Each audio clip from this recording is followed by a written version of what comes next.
Hello guys, the learning place চ্যানেলে তোমাদের সবাইকে জানাই স্বাগত। আজ আমি তোমাদের নবম শ্রেণীর বাংলা সাহিত্য সঞ্চয়ের বইয়ে প্রথম অধ্যায় কলিঙ্গ দেশের ঝড় বৃষ্টি মুকুন্দ চক্রবর্তীর লেখা এই কবিতাটি বিষয়বস্তু আমি তোমাদের বলবো। যেহেতু এটা দেখো তোমাদের পুরাতন বই, তাই একটু লেখালেখি আছে, বুঝতেই পারছো, একটু বুঝে নেবে। ঠিক আছে, চলো আমরা শুরু করব।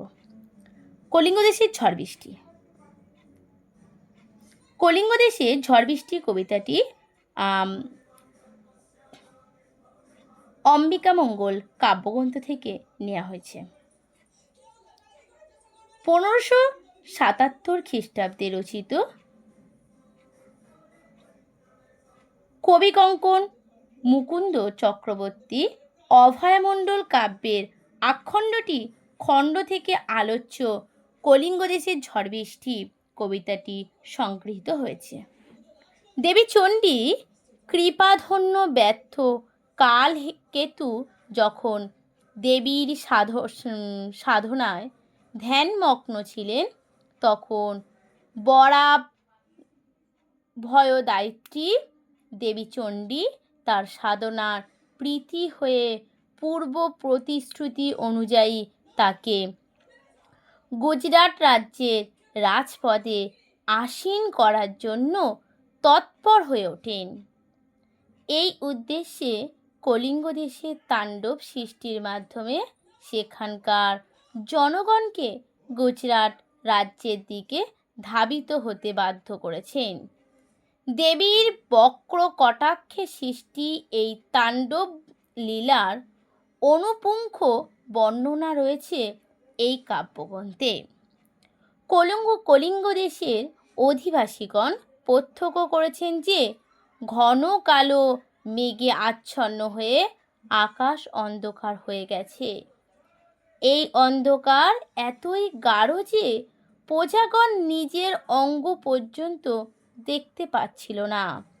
ঈশান কোণ থেকে ঘন মেঘে বিস্তৃত জটাজাল বিদ্যুতের অস্মাক চমকের মধ্যে দিয়ে প্রজাদের হৃৎকম্পন শুরু করে দেয়। উত্তরে প্রবল বাতাস যেন তার সঙ্গে সঙ্গত শুরু করে।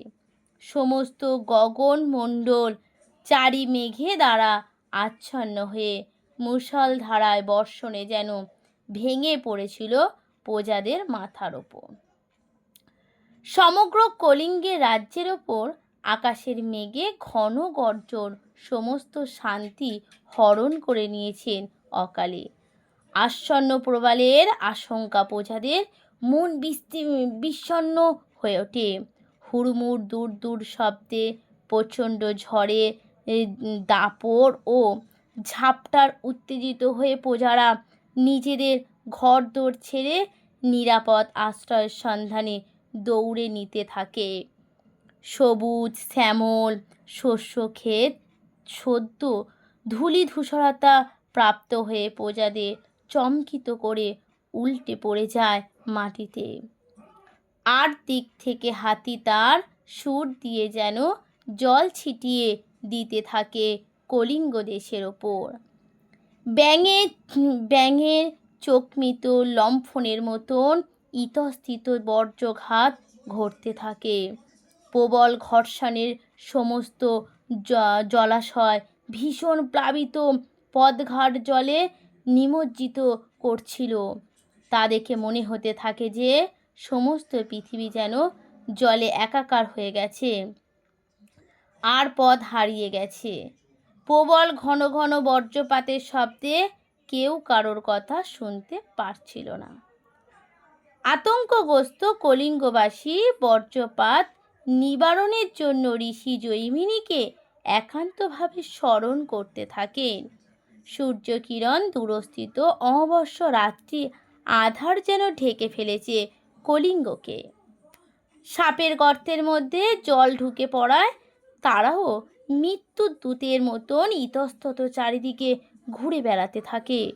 সমগ্র কলিঙ্গ দেশে কোথাও জল কোথাও স্থল, কিছুই বোঝা যাচ্ছিল না। এভাবেই একটানা 7 দিন ধরে নিরন্তর বৃষ্টির প্লাবিত কলিঙ্গবাসীর ঘরে মজুদ থাকা শস্য পচে যেতে থাকে। ভাদ্র মাসে যেমন অনবরত পাকা তাল পড়ে মাটিতে, সেই রকমভাবে দরিদ্র সাধারণ ঘরে চাল ভেতে পড়ে অবিরত শিল পড়তে থাকে। এভাবে এক সামগ্রিক ধ্বংসের সম্মুখীন হয় এই কলিঙ্গ দেশ। দেবী চণ্ডীর আদেশে বীর হনুমান সকল মঠ অট্টালিকা ভেঙে খান খান করে দিয়েছিল বলে মনে হয়েছে। এর সঙ্গে চারিদিকে পর্বত প্রমাণ ঢেউ সমস্ত ঘরগুলো দুমড়ে মুচড়ে দেয়। মনে হচ্ছিল দেবী চণ্ডীর আদেশ সমস্ত নদ নদী যেন কলিঙ্গ দেশের ওপর দিয়ে বয়ে চলেছে। এভাবে অসমাকম সশীল সমাধির সম্মুখীন হয়েছে কলিঙ্গবাসী। দেবীর এই অলৌকিক অসামান্য ক্ষমতা প্রাণিত হয়ে শ্রী কবি কঙ্কন অম্বিকা মণ্ডল গান রচনা করেছেন। এই কলিঙ্গ দেশের ঝড় বৃষ্টি কবিতাটি বিষয়বস্তু আমি তোমাদের বললাম। কেমন হয়েছে তোমরা জানাবে, আর যদি ভালো লেগে থাকে একটা সাবস্ক্রাইব, লাইক